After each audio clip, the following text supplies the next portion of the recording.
Fala pessoal, tudo bem com vocês? Então, para quem não me conhece ainda, meu nome é Luan Araújo, eu sou engenheiro florestal e engenheiro de segurança do trabalho. E na videoaula de hoje nós vamos falar um pouco, sobre o bioma Mata Atlântica.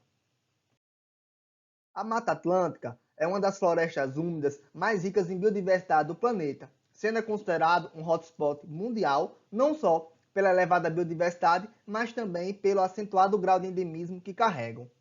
Segundo a Lei 11.428, de 22 de dezembro de 2006, que é a Lei da Mata Atlântica, existem diversas fitofisionomias associadas a esse bioma, que dentre elas nós podemos destacar a floresta ombrófila aberta, a floresta ombrófila densa, floresta ombrófila mista, floresta estacional decidual e semidecidual, além das restingas e dos manguezais, que são ecossistemas associados ao bioma Mata Atlântica.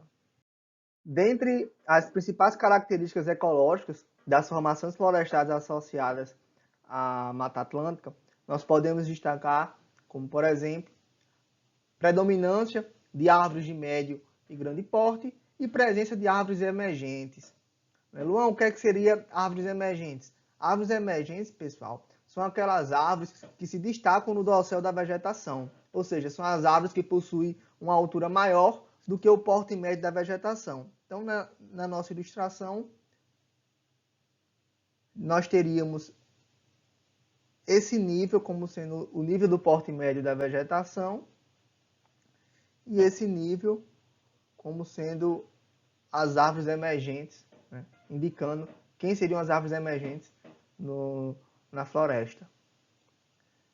Temos também como característica subbosque desenvolvido. Algumas espécies de planta que habitam a Mata Atlântica, elas são adaptadas a sobreviver em condições de sombreamento acentuado.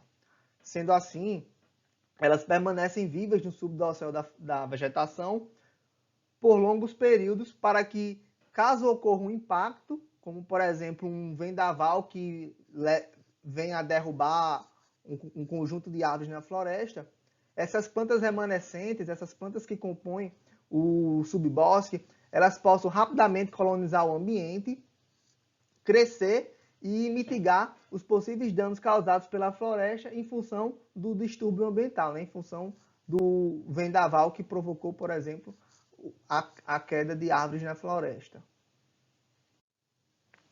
Outra característica seria o epifitismo acentuado, ou seja, presença de uma grande quantidade de plantas que se desenvolve sobre outras plantas em uma relação de inquilinismo, utilizando-se dessas plantas apenas como apoio, não com o intuito de retirar nutrientes, e esse estabelecimento se dá sem o contato direto com o solo. Os solos, em geral, são solos profundos, devido ao processo de intemperismo acentuado, que ocorre nessa região geográfica especificamente. As formações florestais associadas a esse bioma possuem uma alta riqueza específica. Segundo levantamentos de Mittermeier, 1999, das 20.000 espécies de plantas já catalogadas no bioma, cerca de 6.000 espécies são consideradas espécies endêmicas. E, Luan, o que é uma espécie endêmica? O que seria uma espécie endêmica? Espécie endêmica, pessoal, é aquela espécie que ocorre exclusivamente em determinada região geográfica. Ou seja, quando a gente tem espécies endêmicas do bioma Mata Atlântica, são espécies que só ocorrem no bioma Mata Atlântica. Apenas para fins meramente ilustrativos, eu separei aqui algumas das espécies da flora e da fauna que comumente ocorrem nas florestas do bioma, que dentre elas nós podemos citar. Quanto à flora, nós temos o pau-brasil, o cedro, o jacarandá, o jequitibá, jatobá, epífitas de maneira geral, como orquídeas, como por exemplo a catileia, entre outras. Quanto à fauna, nós podemos citar o mico-leão dourado, o tamanduá-bandeira, o tatu-canastra, a arara azul pequena, a onça pintada, a capivara, entre outras. Boa parte das espécies da flora ameaçada de extinção em todo o Brasil, de acordo com a portaria 443 de 2014, quando a gente analisa a flora, e de acordo com a portaria 444 de 2014, quando a gente analisa a fauna, elas habitam a Mata Atlântica, né? Ou seja, em todo o Brasil, né, a lista oficial ela indica que existem 2.103 espécies da flora ameaçadas de extinção. E dessas 2.103 espécies, 1.314 espécies ocorrem na Mata Atlântica, ou seja, mais de 50% das espécies ameaçadas de extinção, de acordo com a lista oficial, elas habitam a Mata Atlântica. Quando a gente analisa a fauna, das 633 espécies da fauna catalogadas como ameaçadas de extinção, cerca de 383 espécies ocorrem na Mata Atlântica, ou seja, mais de 50% das espécies da fauna ameaçadas de extinção, elas habitam nas formações florestais associadas ao bioma. Do ponto de vista fitogeográfico, a Mata Atlântica ela é uma formação vegetal que, na época do descobrimento do país, ela se estendia do Rio Grande do Norte ao Rio Grande do Sul, estando presente em grande parte do litoral brasileiro, né? Sendo considerada a segunda maior floresta tropical úmida do Brasil, né? Estando atrás apenas da floresta amazônica. No entanto, historicamente, ela foi um dos biomas mais afetados pelo processo de ocupação histórica que ali se procedeu, resultando em milhões de hectares de áreas devastadas na forma de lavouras, de pastagens, dos centros urbanos, atividades de mineração e etc., estando atualmente em estágio crítico de conservação, né, na forma de pequenos fragmentos isolados e muitas vezes até desprotegidos. A exploração irracional da Mata Atlântica ela teve início no período colonial com a primeira atividade econômica da colônia, que foi a exploração madeireira do pau-brasil. Então, o pau-brasil, a madeira do pau-brasil, ela possui em seu cerne uma coloração avermelhada, certo? Devido à presença de um corante denominado de brasilina. Esse corante ele era extraído da madeira e utilizado no tingimento de tecidos na cor vinho, que era a cor utilizada pela nobreza na época. E é por esse motivo que possuía um alto valor econômico associado.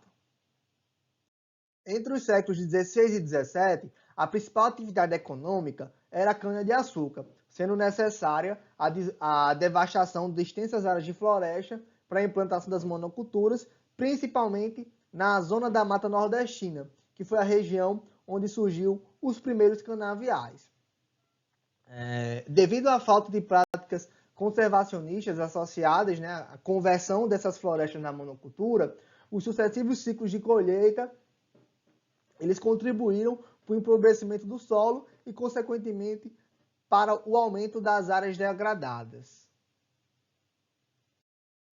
Paralelamente à expansão dos canaviais, o gado ele foi introduzido na região inicialmente para servir como força motriz nos engenhos de cana-de-açúcar. Entretanto, posteriormente ele se expandiu como uma atividade econômica, também causando sérios danos à Mata Atlântica, já que extensas áreas de florestas tiveram que ser desmatadas para a implantação do pasto para o gado.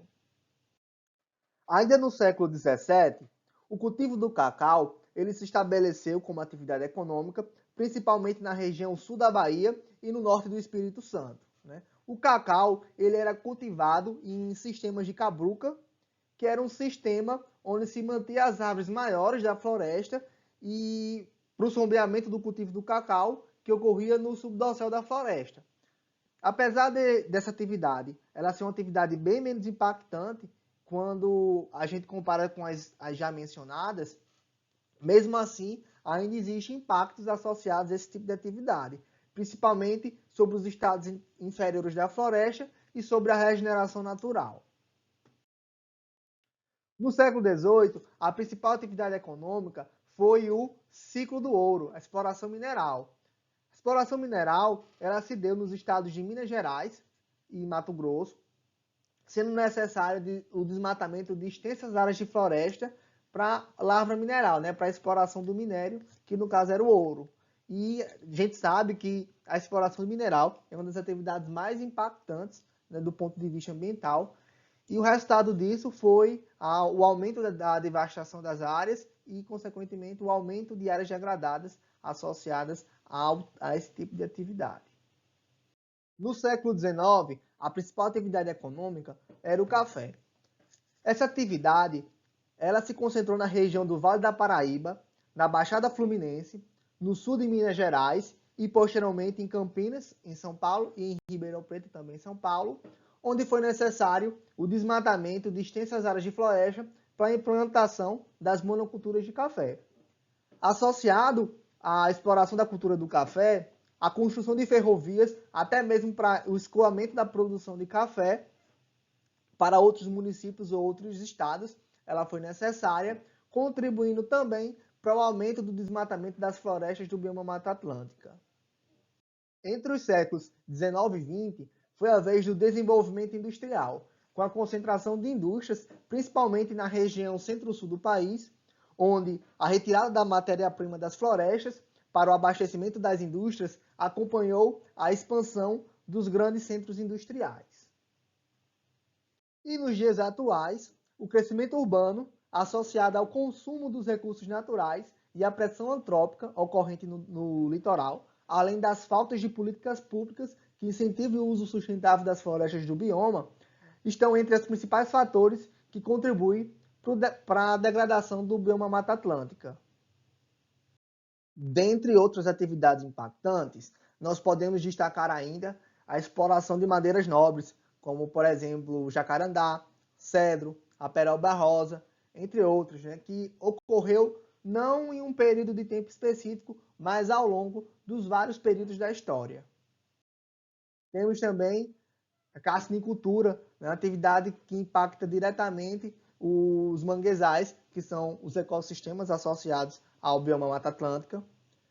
Poluição de maneira geral, né, poluição dos mananciais, causando impactos não apenas do ponto de vista ambiental, mas também do ponto de vista social, principalmente para aquelas pessoas que dependem da pesca para subsistência, por exemplo. Construção de rodovias, onde você tem o desmatamento de extensas áreas de floresta para a construção das rodovias. O comércio legal de plantas e animais nativos, né, denominado popularmente como a biopirataria. A introdução de espécies exóticas, mais especificamente as espécies exóticas invasoras, que são aquelas espécies que são introduzidas pelo homem no ambiente.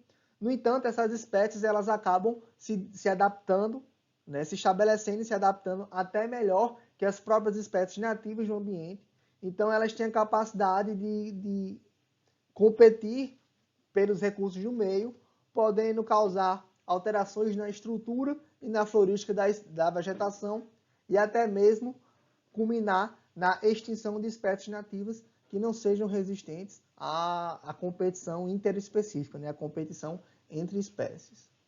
Outra atividade impactante é o turismo desordenado. Né? Existe uma resolução, que é a Resolução CONAMA 303, de 20 de março de 2002, que ela define como sendo área de preservação permanente nas restingas em faixa mínima de 300 metros, medidos a partir da linha pré-amar máxima, que seria essa linha aqui, ó, pessoal.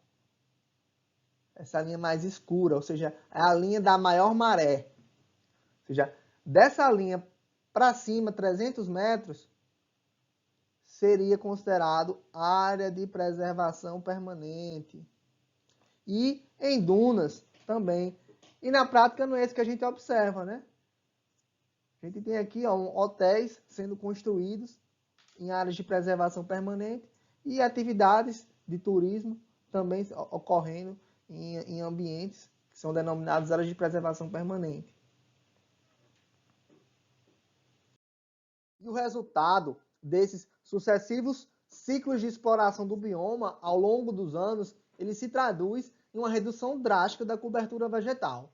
No século XVI, a Mata Atlântica ele abrangia uma área de 1,3 milhões de quilômetros quadrados. E nos dias atuais, né, devido à exploração desordenada e irracional dos recursos naturais, A cobertura vegetal atual é de apenas 160 mil quilômetros quadrados, o que representa 12,4% de sua cobertura original.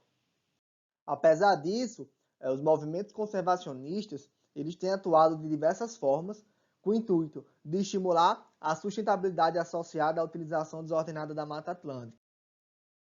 ONGs nacionais, como a Fundação Brasileira para a Conservação da Natureza, a SOS Mata Atlântica e até mesmo ONGs internacionais, como a WWF e a Conservation International, elas têm atuado identificando prioridades para a proteção da Mata Atlântica, apoiando os movimentos contra as agressões do ecossistema, desenvolvendo projetos de educação ambiental e etc. A nível governamental, nós temos algumas iniciativas, como, por exemplo, a criação de leis, de instruções normativas, de resoluções que dispõem sobre a utilização e proteção da Mata Atlântica e foram implementadas visando a conservação, a proteção, a regeneração e a utilização racional da Mata Atlântica. Eu separei aqui alguns exemplos, como, por exemplo, a Resolução CONAMA 10 de 1993. Foi a primeira resolução que definiu os estágios sucessionais da Mata Atlântica. Então, essa resolução ela apresenta uma série de parâmetros quanto e qualitativos que definem o que é uma vegetação em estágio inicial, um estágio médio e estágio avançado.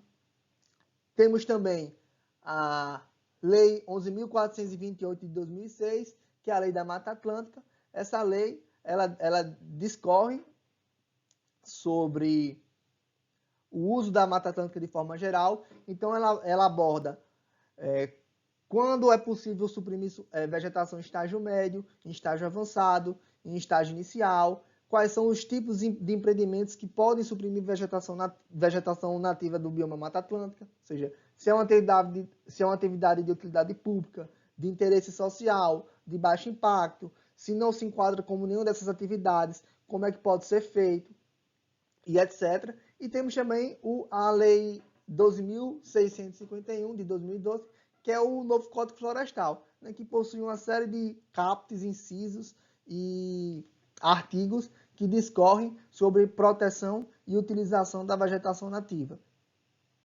A nível governamental, nós temos também a criação de unidades de conservação. Cerca de 9% das áreas do bioma Mata Atlântica elas estão representadas por unidades de conservação, sendo constatada a criação de mais de 707 unidades de conservação, sendo 187 unidades de conservação federais e 520 unidades de conservação estaduais. Existem também outros mecanismos de conservação que foram desenvolvidos para permitir a utilização racional da Mata Atlântica, a exemplo do manejo sustentável dos recursos florestais. É o caso, por exemplo, do palmito jussara, cuja exploração da espécie ela só pode ocorrer a partir da apresentação de um plano de manejo florestal sustentável a ser apreciado pelo órgão ambiental licenciador. A gente tem projetos de apicultura, onde é uma forma de se explorar economicamente a floresta através da produção de mel, sem necessariamente precisar derrubá-la.